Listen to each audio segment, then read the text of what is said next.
similar laws, and the governor says people who had more than $15,000 worth of assets, including vehicles and savings, were disqualified for food. She'll say that 500,000 children in Michigan will benefit from the limited asset.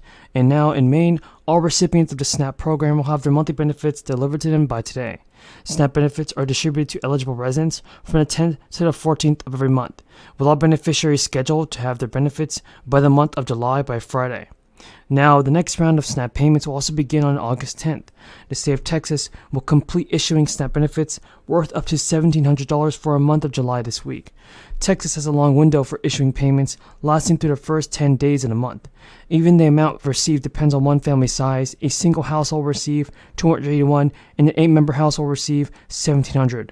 But on a federal level, some House representatives want to expand the number of food stamp recipients subject to work requirements and time-limited food benefits by raising the age of people covered by the rules to 65.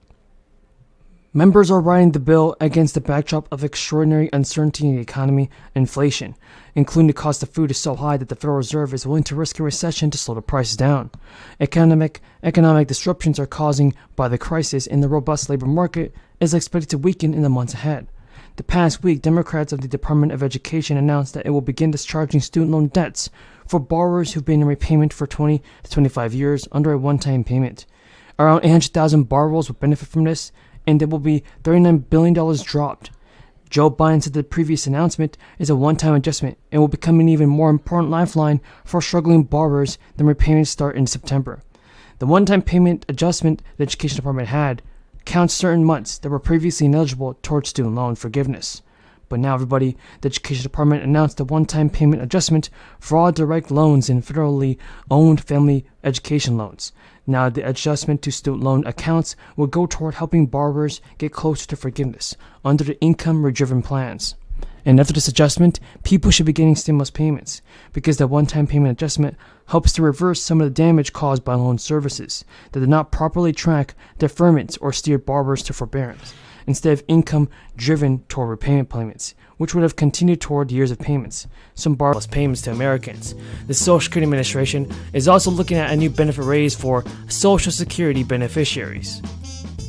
Democrats have proposed a new action plan for the Social Security program, and now if you're retired or just about to retire, then next year's Social Security checks are likely to see one of the biggest bumps on record as a result of surging consumer price indexes. The average beneficiary may be in line to get as much as $180 a month starting next January, and anyone living on a fixed income is being hit hard by inflation. And the higher payments will be welcome news for retirees who have seen their household finances squeezed so far this year as a result of rocketing inflation and turmoil in the financial markets. The consumer price index is up an annual 8.6% through May, the way ahead of the 5.9% annual inflation adjustment handed out to Social Security beneficiaries in January. Meanwhile, retirees with savings in stocks and bonds have seen their portfolio slump with the financial markets. Anyone living on a fixed income is being hit hard by inflation. Social Security checks have lost 9% of their purchasing power in a year. And the annual COLA, which was instituted during the inflationary period of the 1970s, is calculated by comparing consumer prices each summer with prices from the previous year. The Social Security Administration will look at the average CPI numbers for July, August, and September, and compare them to the average for the same 3 months last year. Experts say that we are already on track for the cost of living adjustment for 2023 of at least 7.9%. That's pretty much a guaranteed minimum. The reason? May CPI's figure is already 7.9% above the averages for last year. So even if there are no further price increases in the economy at all for the rest of the summer and throughout the year, we're looking at this level of increase. For an average Social Security benefit at around $1,700 a month, that increase will work out to an extra tax return. They may still qualify for several important credits. We don't want to overlook these tax credits, and the letters will remind people of their potential eligibility. Until people claim these benefits without charge, the Free File tool is going to remain open for an extra month this year. Until November 17th, that is. The tool enables people whose incomes are $73,000 or less to file a return online for free. Individuals whose incomes are below $12,000 and couples whose incomes are below $25,000 may be able to file a tax return to claim the recovery rebate credit, which covers any stimulus payment amounts from 2021 that they may have missed and the child tax credit as well.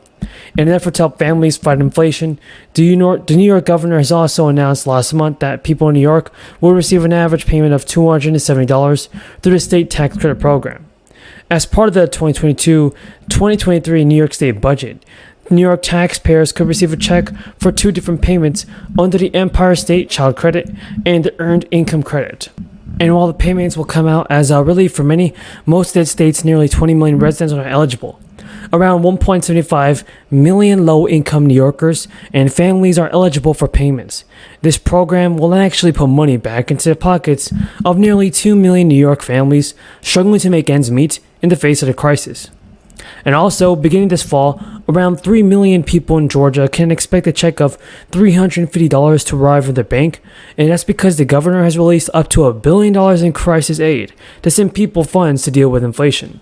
Despite nearly $3 billion in excess revenues flowing back to taxpayers next month, Massachusetts residents are already urging for more financial relief from lawmakers at least.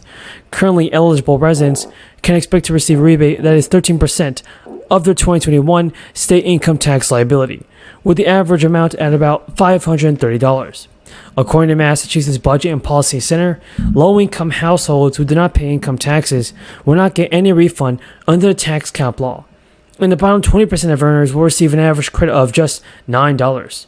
Taxpayers and several top lawmakers, including Chuck Schumer, are moving forward with a bill. These bills would improve the cost of living for retirees and seniors. And it's the final week of the Social Security Administration sending up payments for the month. If you haven't received a payment yet, it can arrive this week, depending on your date of birth and how long you've been receiving Social Security.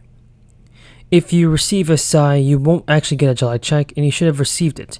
But for people back then, July 26th is the payment date for people with birthdays between the 21st and 31st of any given month.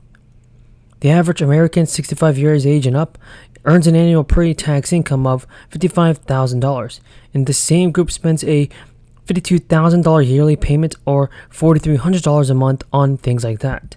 That income doesn't lead to a lot of extra cash for the unexpected expenses or emergencies.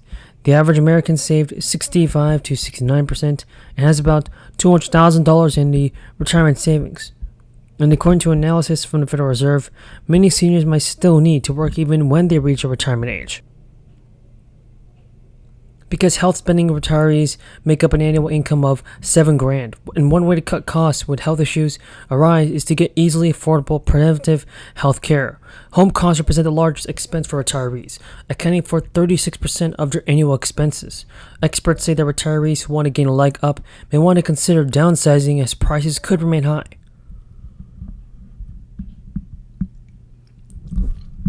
This can mean selling your current home for a profit, which leaves you room to stash away money for retirement, boost your emergency fund, or pay off debt. One drawback might be that you also pay a higher price for a replacement home in the market, and at $6,500, food prices